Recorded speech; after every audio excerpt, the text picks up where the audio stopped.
Every single market crash in history has done two things simultaneously. It has destroyed the financial futures of millions of ordinary people, and it has made a small group of already wealthy individuals dramatically richer.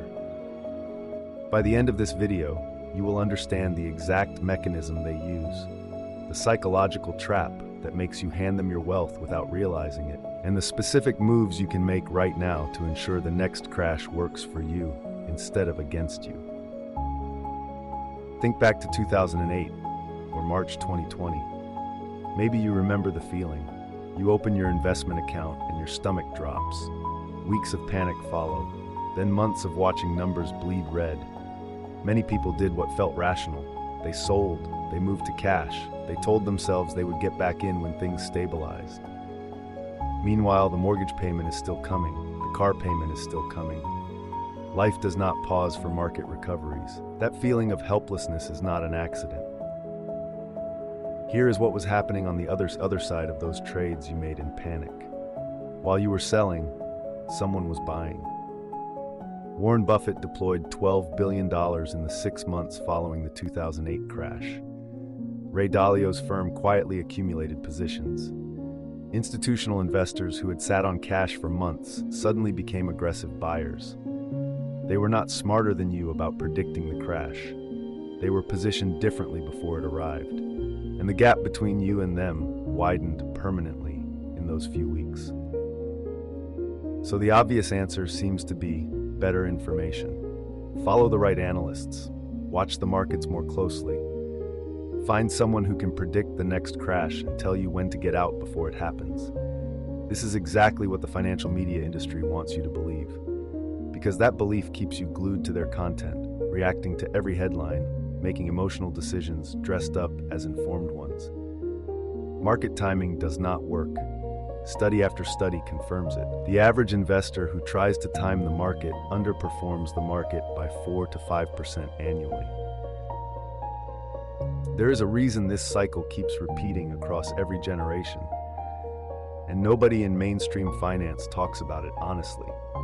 It is not about information. It is not about intelligence. The people who lose wealth in crashes and the people who gain it are not separated by what they know about markets. They are separated by something far more fundamental, something that was engineered into your financial education from the very beginning. And once you see it, you cannot unsee it. The trap was built before you ever made your first investment. The core mechanism is this: the wealthy hold assets. The middle class holds income. When a crash comes, income disappears fast. Jobs are cut, bonuses vanish, side work dries up. Suddenly people need cash and they have only one place to get it. They liquidate their assets at the worst possible moment. Meanwhile, the wealthy, living off dividends and rental income, feel no such pressure. They can sit on their positions or buy more.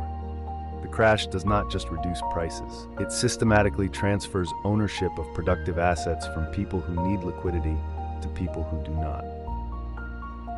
This is not a theory. After the Great Depression, stock ownership in America became dramatically more concentrated among the wealthy.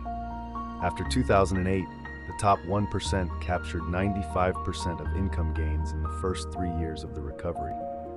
After the COVID crash, billionaire wealth increased by $3.8 trillion in just 23 months, while food bank lines stretched for miles. The data is unambiguous. Every major crash reshuffles the ownership of assets upward, not because of brilliance, because of structural position. Morgan Housel, in his research on wealth psychology, found that wealthy families across generations share one striking behavioral pattern during downturns. They treat crashes like sales, not disasters. A study from Vanguard found that investors who made zero changes during the 2008 crash recovered fully and then gained an average of 36% more over the next 5 years, compared to those who moved to cash. The difference was not intelligence or inside knowledge. It was emotional architecture built before the storm arrived. Most people build their financial plan during calm. The wealthy build their emotional infrastructure during calm. Here is the single reframe that changes everything. A market crash does not destroy wealth. It reveals who actually owned it. If you panic and sell, you confirm that you were renting your position, not owning it. Real ownership means you can hold through chaos because your survival does not depend on those assets in the short term. The wealth transfer does not happen because the rich are smarter. It happens because they have engineered their life so that a market crash is an opportunity, not a crisis. Your job is not to predict crashes. Your job is to be structurally immune to being forced to sell in one. Principle 1. Build your liquidity buffer before you need it. The single most powerful thing you can do to crash-proof your behavior is maintain 6 to 12 months of living expenses in cash or near-cash assets, completely separate from your investment accounts. This is not your emergency fund. This is your behavior insurance. When markets drop 40% and fear is everywhere, the only people who can stay invested, or better yet, buy more, are the ones who do not need their investments to pay next month's rent. Liquidity is not a drag on returns. It is the foundation that makes returns permanent. Principle 2. Automate your investing to remove yourself from the decision. The biggest enemy in a crash is not the market. It is your own judgment in the moment. Set up automatic contributions to index funds or diversified assets that execute regardless of what is happening in the news. This strategy, called dollar cost averaging, means you automatically buy more shares when prices are low, without having to overcome the emotional resistance of doing so manually. You are essentially pre-committing your future self to behaving rationally when your present self is terrified. Remove the human from the decision, and the decision improves dramatically. Principle 3. Write your crash plan before the crash arrives. This sounds almost absurdly simple, but it is one of the most powerful tools in behavioral finance. Before any downturn happens, write down exactly what you will do if your portfolio drops by 20%, 30%, 40%. Will you hold? Will you buy more? At what threshold? With what funds? When you make these decisions during calm, you are using your rational brain. When the crash comes and you consult your written plan, you are borrowing that rationality from your past self. The wealthy do not stay calm because they are emotionally superior. They stay calm because they decided in advance. Now here's where most people go wrong, even when they understand this. They build the liquidity buffer, but rate it for non-emergencies. They set up the automatic investments, but pause them the moment the market drops, which is the exact opposite of the intended behavior.